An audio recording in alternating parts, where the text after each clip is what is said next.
السلام علیکم ورحمۃ اللہ وبرکاتہ۔ بسم اللہ الرحمن الرحیم۔ کفر و شرک کا بیان۔ ایسا عقیدہ رکھنا یا ایسا کلمہ کہنا جس سے تمام امت محمدیہ اور صحابہ کرام رضوان اللہ تعالی علیہم اجمعین کا معاذ اللہ گمراہ ہونا لازم آتا ہو، یہ بھی بلا شبہ قطعی کفر ہے۔ شرح شفا ملا علی قاری رحمۃ اللہ علیہ میں ہے، وَكَذَلِكَ نُقَطِّعُ بِتَكْفِيرِ كُلِّ قَائِلٍ قَوْلًا يَتَوَصَّلُ بِهِ إِلَى تَضْلِيلِ الْأُمَّةِ الْمَرْحُومَةِ وَتَكْفِيرِ جَمِيعِ الصَّحَابَةِ۔ شرح شفا جلد 2 صفحہ 75 صفحہ 56۔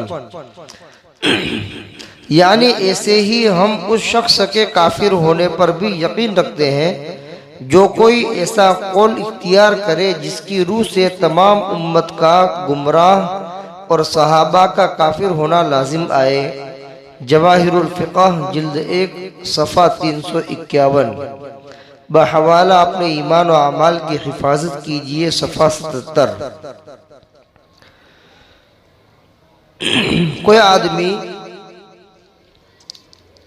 ایسا عقیدہ رکھتا ہے یا کوئی ایسی بات کہتا ہے جس بات کی وجہ سے صحابہ کرام کا گمراہ ہونا نعوذ باللہ یا ان کا کافر ہونا لازم آتا ہے، یعنی کوئی ایسی بات کہہ دی جس سے ایسا لگ رہا ہے کہ یہ تو صحابہ کرام کو گمراہ ثابت کر رہا ہے یا صحابہ کرام کو گویا کہ کافر کہہ رہا ہے، اس بات سے ایسا اس بات کا مطلب یہ ہو رہا ہے گویا کہ ان کے بارے میں وہ اس طریقے کی بات کر رہا ہے، یا یہ کہ پوری امت کا گمراہ ہونا لازم آتا ہے۔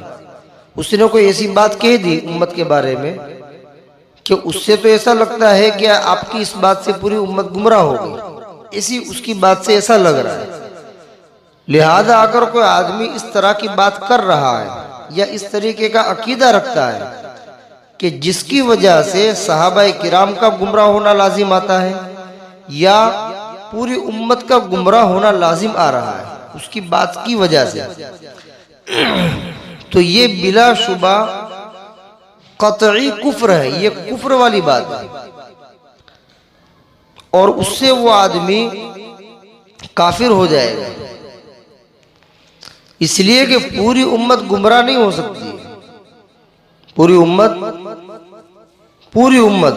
گمراہ نہیں ہو سکتی، اور پھر امت کے خاص افراد یعنی صحابہ کرام وہ گمراہ کیسے ہو سکتے جبکہ اللہ تعالیٰ نے رضی اللہ عنہم ورضوا عنہ کہا، اللہ ان سے راضی ہو گئے، وہ اللہ سے راضی ہو گئے، پھر گمراہ کیسے ہوئے؟ گمراہ آدمی سے اللہ راضی ہوتا ہے؟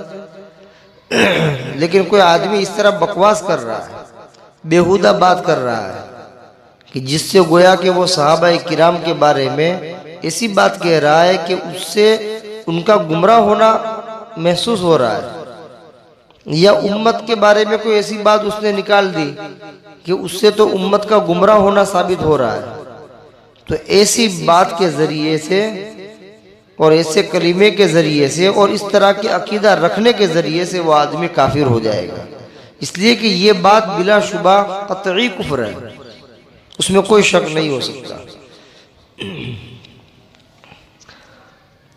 اللہ تبارک و تعالی اس طرح کی بری باتوں سے پوری امت کی حفاظت فرمائے۔ وما علینا الا البلاغ۔ السلام علیکم ورحمۃ اللہ وبرکاتہ۔